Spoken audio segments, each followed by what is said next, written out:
Hi viewers, আসসালামু আলাইকুম। মহেশখালী হচ্ছে বাংলাদেশের একমাত্র পাহাড়ি দ্বীপ। সবুজ শ্যামলে ঘেরা এই দ্বীপের প্রধান আয়ের উৎস হচ্ছে মিষ্টি পান, শুটকি ও লবণ। মহেশখালী বিশেষ করে মিষ্টি পানের জন্য বিখ্যাত। মহেশখালীর পান থেকে প্রতি বছর মহেশখালীতে কয়েকশো কোটি টাকা পর্যন্ত আয় হয়। চলুন আপনাদেরকে দেখাবো আজকে কিভাবে পান উৎপাদন করা হয় এবং এর রোপণ পদ্ধতি। ভিডিওটা ভালো করে লক্ষ্য করলে আপনারা নিজেরাও পান গাছ লাগাতে পারবেন। প্রথমে পান সম্পর্কে একজন কৃষকের মুখের কথা শোনা যাক। আচ্ছা, ইন কি রকম খরচ হয় প্রতি? কিন্তু অনর বোঝাইতে গেলে বহুত 10 শতক জায়গা মেজে 30 থেকে 35,000 টাকা খরচ হয়। 10 শতক জায়গা 30 থেকে 35,000। এবার বেশি করব না। আচ্ছা, তাহলে ফানোর রেট কি রকম? ফানোর রেট অনর এখন আর এত কষ্ট করানোর পরও এখন নিচে মিলে দাম না ভাই আর। আচ্ছা, নিচে মিলে দাম না মানে লস হয়। লস হয়, তারপরেও গড়াফর আর কি ফেরত? অবশ্যই গড়াফর ফেরত ভাই, গড়াফর এই যে জায়গা লই হাজানা দি কিলো হাজানা দিতে লাগবে, গল্লিও দিতে লাগবে, গল্লিও দিতে লাগবে। হাজানা কি রকম পর্যন্ত দেখখানি? এখানে অনর 60-70,000 টাকা পর্যন্ত। 70,000 পর্যন্ত হাজানা, তাহলে তো প্রচুর খরচ।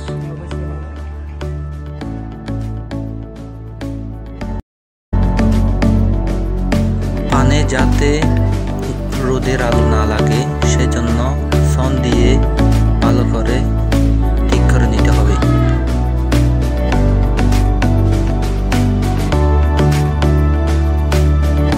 আরেকটা জিনিস লক্ষ্য রাখতে হবে যাতে কোনো ময়লা আবর্জনা না থাকে পান রোপণের পূর্বে।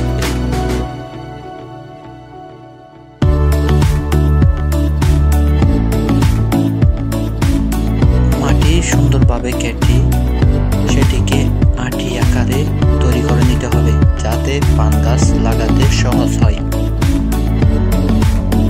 পানি নিষ্কাশনের জন্য পর্যাপ্ত জায়গা রেখে দিতে হবে যাতে পানি তাড়াতাড়ি চলে যায়।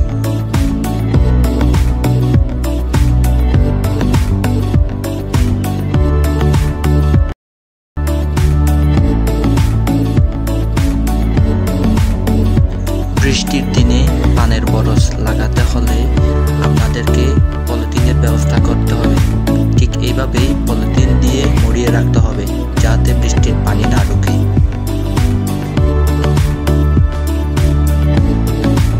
পানের বরজের জন্য সন, পলিথিন এবং প্রচুর পরিমাণ বাঁশ দরকার হয়।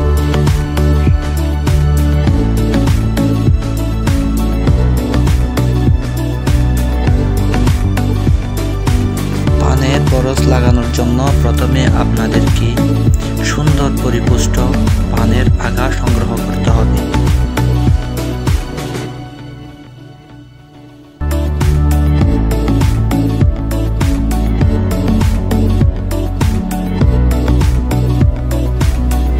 আগা সংগ্রহ করার পর পানের লতাগুলোকে 5-6 টুকরো করে ছেড়ে দিতে হবে পান সহ।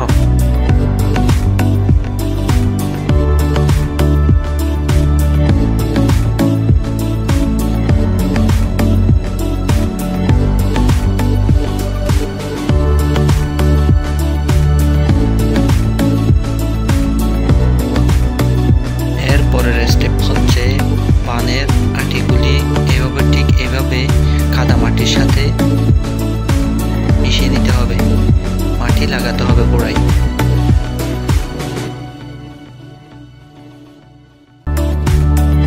এরপর পান গাছ রোপণের জন্য রেডি। ঠিক এভাবেই আস্তে আস্তে রোপণ করে নিতে হবে।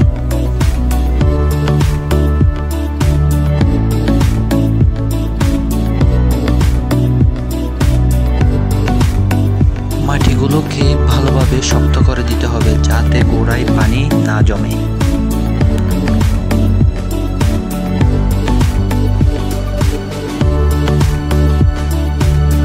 পানের বরজের ছালা ঠিক করতে হবে, ঠিক করে শক্ত করে বেঁধে নিতে হবে যাতে ঝড় বৃষ্টিতে কোনো ক্ষতি না হয় পানের।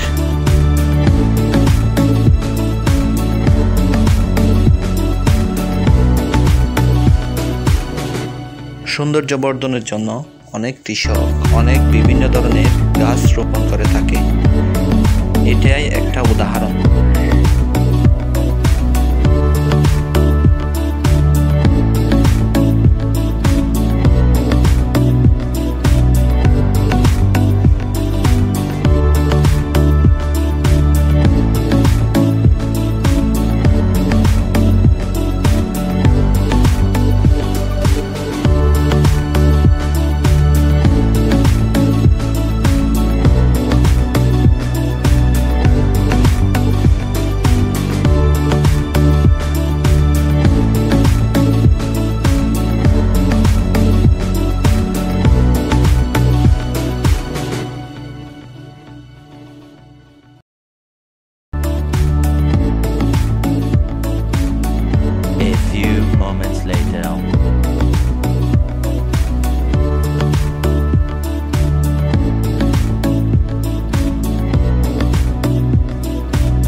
মহেশখালীর লোকদের জীবিকা নির্বাহের জন্য যে সকল কর্মকাণ্ড আমরা দেখে থাকি আসলে মুগ্ধকর।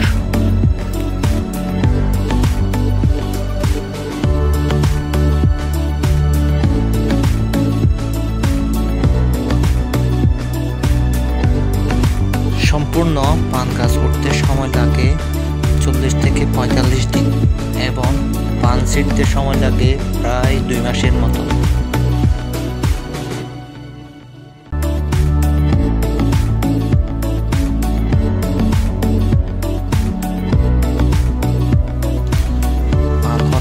মহেশখালীর জন্য সোনালী ফসল। শতকরা 70% ধরেই পানের চাষ করে থাকে। আপনারা যারা মহেশখালীতে আসতে চান তারা স্পিড বোট যুগে কক্সবাজার থেকে আসতে পারেন। এখানে সময় লাগে মহেশখালীতে আসতে মাত্র 30 থেকে 40 মিনিট।